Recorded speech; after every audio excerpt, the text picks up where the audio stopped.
Alright, hello once again. This is Jeff Scott of Rankin Technical College. I've been doing a series of video presentations for the Rankin Technical College AWD Application and Web Development 1111 .NET Framework with Web Databases class. The book that has been chosen for this class is the one you see right here. That is Asp Net Mvc with Entity Framework and CSS by Lee Naylor. The gentleman who wrote this book knows his stuff. I mean, this is a really, really great book as far as there's a boatload of stuff in it. So far, I have done lectures on the first 8 chapters. I'm not going to read those to you.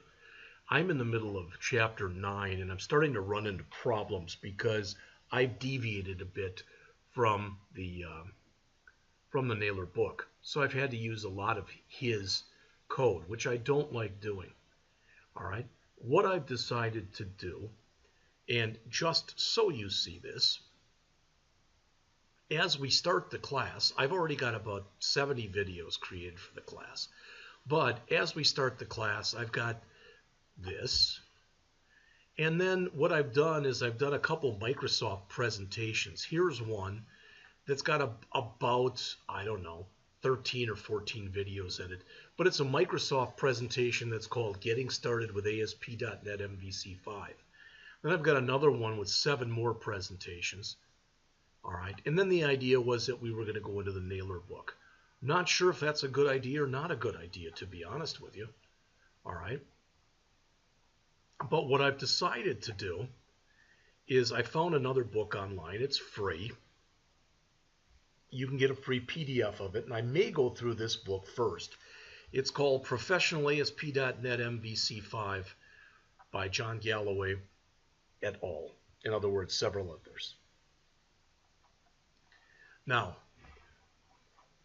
I will give everyone in the class a copy of this book, an electronic copy, which is what I have. All right, I've also been running off chapters for hard copies, and I go through, read that, underline it, etc., as I do with the Naylor text. But what I plan on going through in this particular book is Chapter 1, Getting Started, Chapter 2, Controllers, Chapter 3, Views, Chapter 4, Models, Chapter 5, Forms and HTML Helpers, Chapter 6, Data Annotations and Validation, Chapter 7, Membership, Authorization and Security, Chapter 8, Ajax, Chapter 9, Routing, then skipping Chapter 10, Chapter 11, Chapter 12, and Chapter 13. Skipping all of these, jumping into Chapter 14, Unit Testing, then Chapter 15, Extending MVC, Chapter 16, Advanced Topics. All right, so that's the plan. And let's just start going through it, and we'll see how it goes. All right. Now, a couple things about this book. It's a little bit older, about 2 years older than the Naylor book. All right. The other thing, too, is that the authors use, they do use MVC 5, but they're also using Visual Studio 2013, where we're using 2015. I really and truly don't think that's going to be any kind of an issue, but as we go on, we'll see. So as you can see in Chapter 1, and I want to do this for every chapter, there'll be a quick little introduction as far as Asp Net Mvc, Model View Controller. As you can see how MVC fits in with ASP.NET, the MVC pattern. MVC is applied to web frameworks, the road to MVC 5, MVC 4 overview, open source release. That's the quick introduction. Then they go into ASP.NET MVC 5 overview, and they break it down into these areas. Now you'll notice it's only a few pages long. One ASP.NET, new web project experience, ASP.NET Identity, Bootstrap templates, attribute routing, ASP.NET scaffolding, Authentication Filters, and filter overrides. From there, we go into installing MVC5 and creating applications. And that has software requirements for ASP.NET MVC5, installing ASP.NET MVC5, creating an ASP.NET MVC5 application, the new ASP.NET Project dialog, and finally, the ASP.NET application structure, which has ASP.NET MVC and conventions, convention over configuration, and conventions simplify communication. So that's it for Chapter 1. So let's jump into it.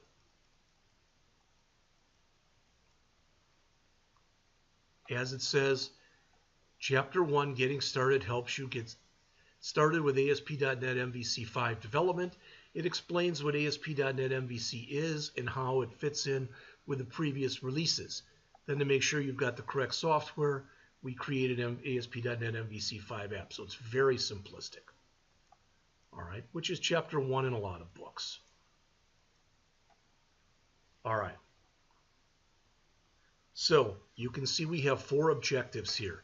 They are to understand what ASP.NET MVC is, give you a quick overview of ASP.NET MVC5, talk about how to create MVC5 applications, and finally, talk about how MVC applications are structured. Now, since by this time we will have already gone through and built some, I'm not going to spend a lot of time when the author says, you know, do this, and it's very rote, where we'll have done this stuff already. Also, I don't see the big need for us to go through the history of MVC. All right. In other words, do you really care about ASP.NET MVC3? Do you really care about ASP.NET MVC4? Probably not. All right. So let's just jump into it. As it says here, ASP.NET MVC is a framework for building web applications that applies the general model view controller pattern. All right, it says let's first break this down by looking at how ASP.NET MVC and the framework are related. Let's even take that a step further, and let's do this. I've done this before, but I'm going to do it again.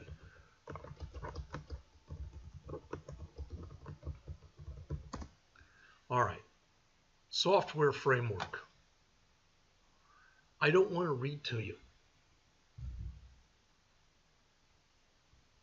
I like this sentence right here.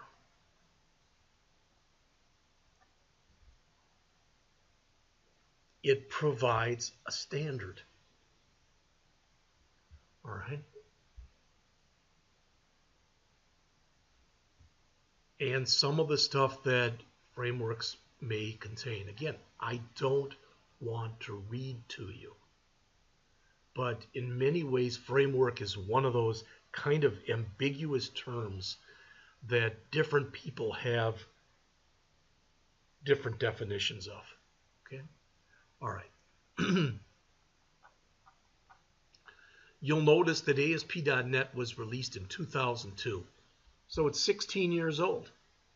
In the beginning, virtually everything that was done through web forms. All right? But since about 2007, so for about the last 10 or 11 years, okay, MVC has become more and more popular. Now, you've heard this before. And again, it's not my intention to just go over and over and over the same stuff again and again and again. So let's just take a look at the 3 bullet points that are in the middle of the page that you see on your screen right now. The MVC, or the Model View Controller, separates the interface of an application into 3 aspects. Key takeaways here. The model, those are classes. Those are going to be our .cs files that describe the data. You have your choice when you work with ASP.NET. You can do what's called database first, where you build the database and then build the code around it. Or you can do what's called code first, where you actually build the code in the models run a command or two, and have it build the database for you. So we'll talk about both. We've got the view. Basically, that's going to be the HTML that gets returned to the user. And we've got the controller. The controller handles, once the user goes in and keys in his or her URL into the address bar, hits that enter key, it's going to be routed over to a controller. The controller is going to figure out, do I need to call a model or models to do something? And typically that'll be yes, and when the model or models return the information, it'll figure out what view or views to call, if any, to send that information back to the user. And that's it.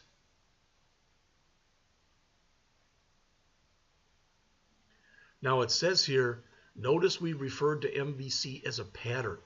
It says it presents a solution, but says nothing about how you will handle different things. It's a pattern, but it's likely one of many patterns you may use in development. So, again, do we even have to read this? Because it's kind of a rehash of what we just talked about. Okay? When we get into Chapter 2, we will talk about controllers.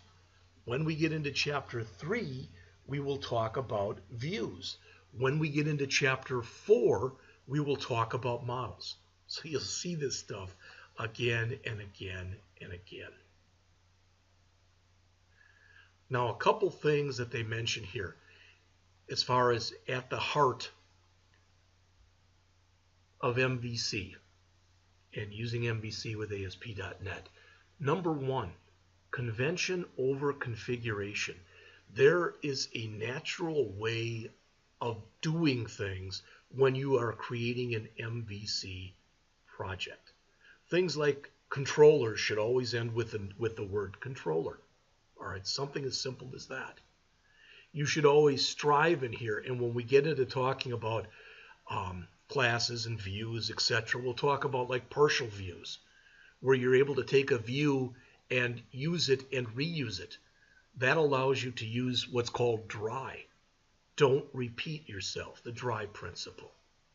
All right, pluggability wherever possible.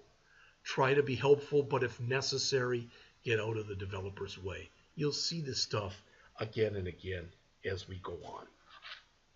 All right, so the next several pages in here, the author talks about ASP.NET MVC 1 that came out in 2007. That's fine. Go ahead and read it. Okay, MVC 2, which came out in 2010. MVC 3, which came out in late 2010, early 2011. But let's take a couple of minutes and go over MVC 4. And the reason for going over MVC 4, not in a lot of detail, but talking about it at least a little bit in here. The reason for doing that is the fact that MVC 4 is pretty recent, and some of the stuff that was introduced in MVC 4 is still of utmost importance in MVC 5. Now, one thing we're not going to cover in here is ASP.NET Web API. And Web API is another way of doing things that's not really, although in many ways it uses the same ideas as ASP.NET Model View Controller, it's also different. All right. Typically with API, Application Program Interface, it's all code. There's no GUI. All right. But some of the ways it's similar, it uses routing. It uses model binding and validation. It uses filters. All right. So there are some similarities. It uses scaffolding, where the system will build some code for you. Easy unit testability. So it sets up unit tests for you automatically by you clicking a button or two. But it adds some stuff that is specific to HTTP service documents. I'm not going to read these. You can see them in front of you.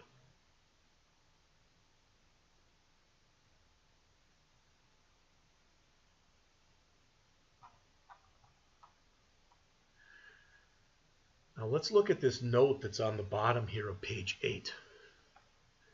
In May 2014, the ASP.NET team announced their plans to merge MVC Web API and Web Pages in MVC6, which is the newest iteration. Okay? And sometimes, rather than MVC6, this is called Core. All right? I'm not going to read this stuff to you. All right.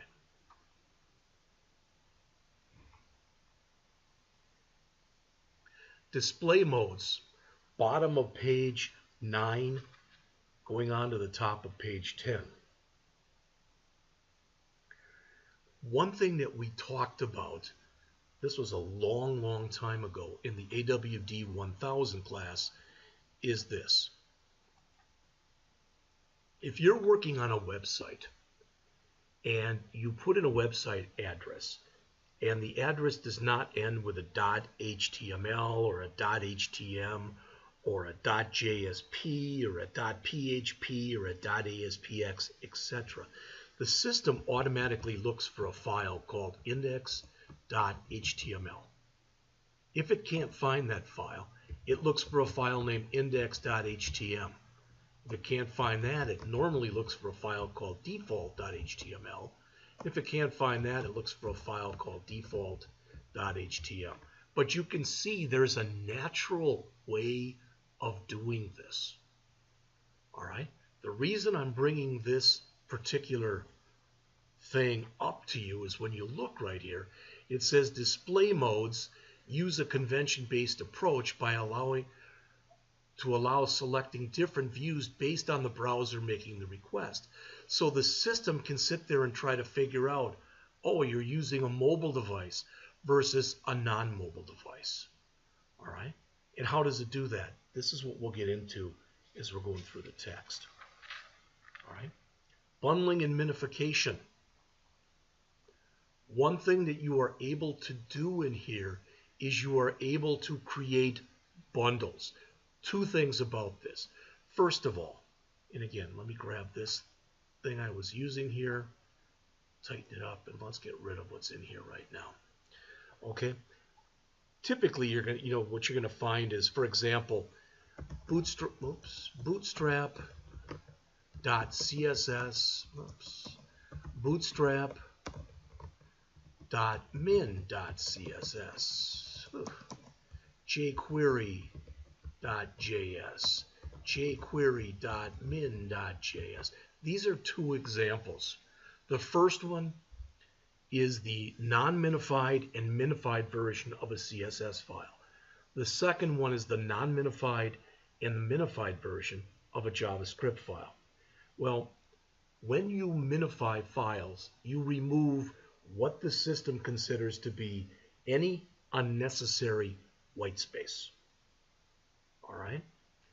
And if you know that you're never going to change this file because it's basically a system file, and you're never going to change this file because it's a system file, then why should you load the file, the big file with all the white space? Just load the minified version. All right, I probably have this up here, but no, I didn't. So let me close that. If you don't know what I mean, and my guess is everybody watching this does, but just in case, all right, if I go out to jQuery.com,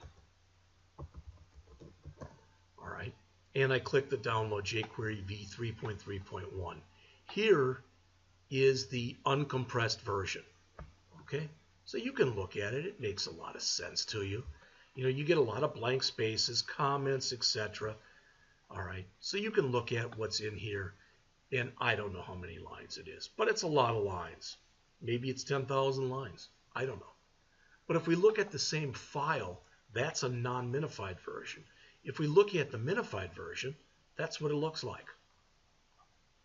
The system has gone in here and replaced all of what it considers to be the unnecessary white space. Why does that matter?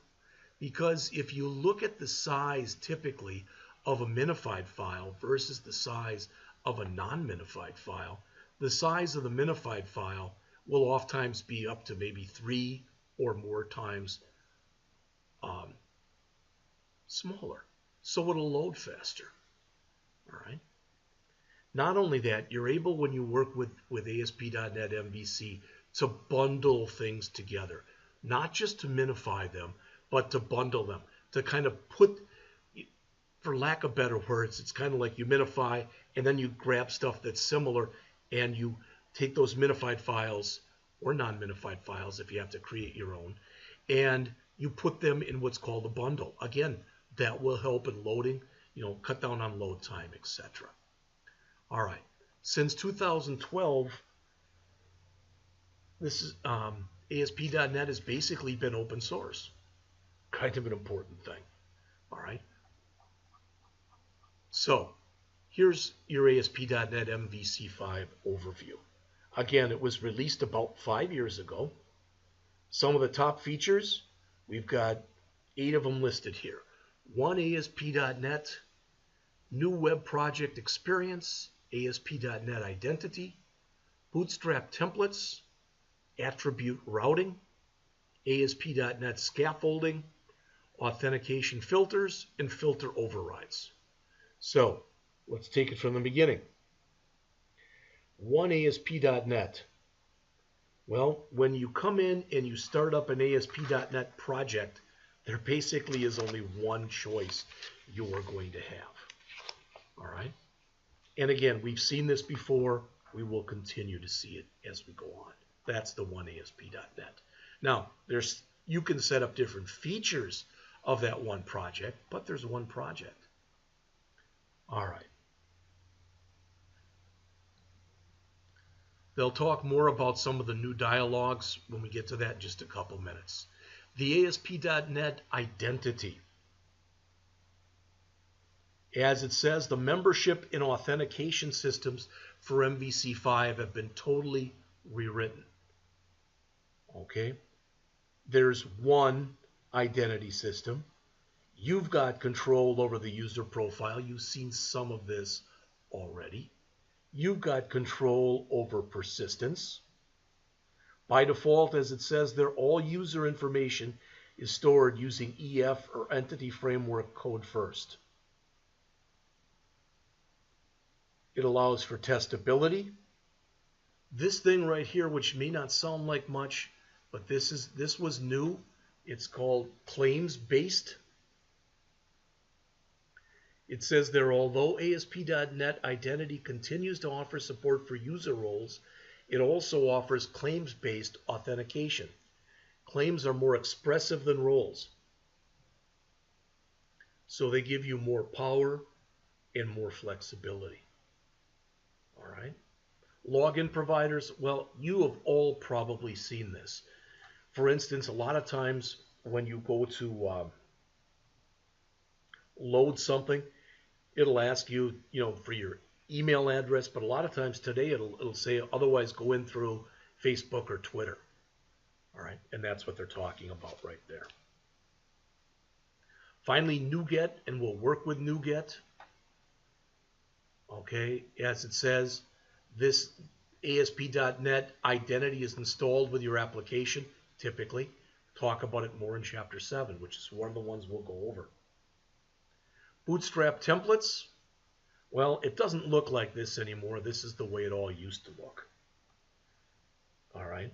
In MVC5, the templates kind of moved so they could run using the Bootstrap framework. So this is the default page that you get when you start. And you can take this, or you can take anything that's in your project, and you can go, for example, to bootswatch.com, and you can add your own templates to this. So you can take this as an example and make it look like this if you wanted to do that. All right.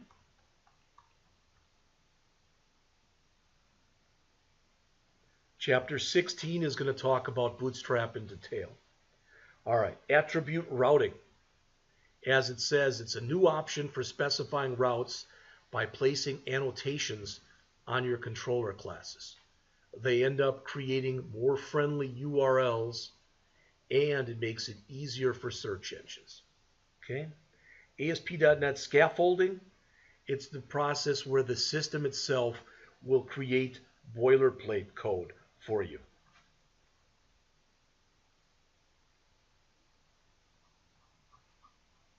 Authentication filters.